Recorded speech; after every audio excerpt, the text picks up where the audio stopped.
Тиковите се неволни, ненадејни, повторувачки и ненамерни моторни движења на ист мускул или на група мускули, односно повторувачки вокални симптоми.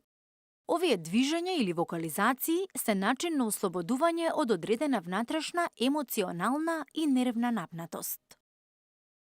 Кај тиковите постои неодолива потреба тикот да се повтори, а извршувањето на тикот не смирува. Кога тој ќе се реализира, напнатоста моментално опаѓа, но повторно расте, така што целокупната активност се повторува. Еден од најчестите тикови е тресењето, односно мрдањето на нозете. Тресењето, мрдањето со нозите може да се појави во детската возраст, во раната детска возраст, во школските делови, нели, кога детето чувствува некаков притисок, односно кога учителката, наставничката започнува да го испрашува или не е доволно спремно и тука се чувствува една вознемиреност, една анксиозност кај детето кога се појавува. Тоа може да трае во денови, месеци и ако трае веќе повеќе од една година, тогаш веќе е тик, создаден тик кој што се појавува и продолжува понатаму. Значи кога имаме некаков тип на притисок кој што предизвестие ни предстои, обично тоа се случува со тремата, кога треба нели некојаш да изјавуваме некоја или да збориме со непознати лица, тогаш кај одредени група на луѓе ја има таа трема.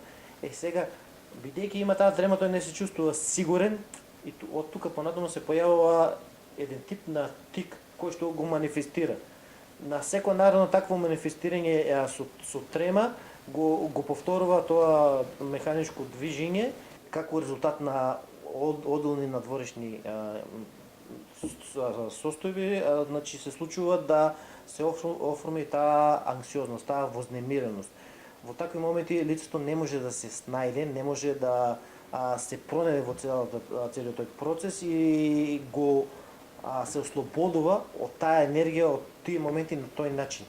На почетокот неподсвесно, но потоа веќе се случува механички да го прави тоа. Тиковите, иако најчесто ги мачат децата, се јавуваат и кај возрастните. Може да бидат едноставни и сложени или минливи и хронични.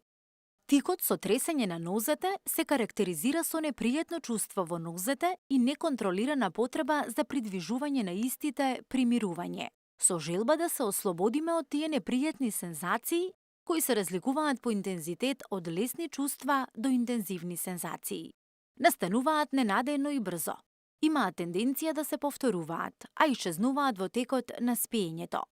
Меѓутоа, тиковите можеме и со леснотија волно да ги репродуцираме, односно да ги сузбиеме, затоа што тие најчесто имаат психогено потекло. Па доколку се преброди, односно се отстрани она што ни создава напнатост, можат и да се надминат. Сепак, доколку состојбата е посериозна, треба да се консултира стручно лице. Причината за да го спречи тој момент е да ја дефокусира самата мисла, да го дефокусира самиот настан, да не мисли на тоа како ќе се покаже, како ќе се изнесе предпоставениот или независно во каква група е, и од тука натаму значи не дава простор на состојбата на она механичко, вокално или моторно движење. Тоа што го спомнав дека повеќе од една година ако се повторуваат тие движења или тие вокални симптоми што ги изразува лицето, значи тогаш веќе треба да се замислиме и да побараме стручна помош.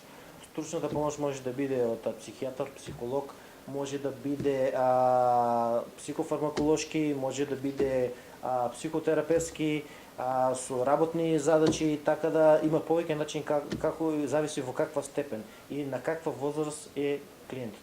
Повеќето тикови со време се повлекуваат спонтано. Тресењето првенствено доаѓа од нервоза, а потоа е само навика.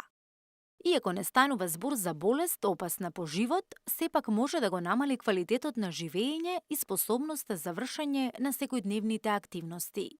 Битно е да го намалиме стресот, воведување на релаксирачки активности, како што се прошетки на чист воздух, пешачење, помалку нервоза и повеќе разговори.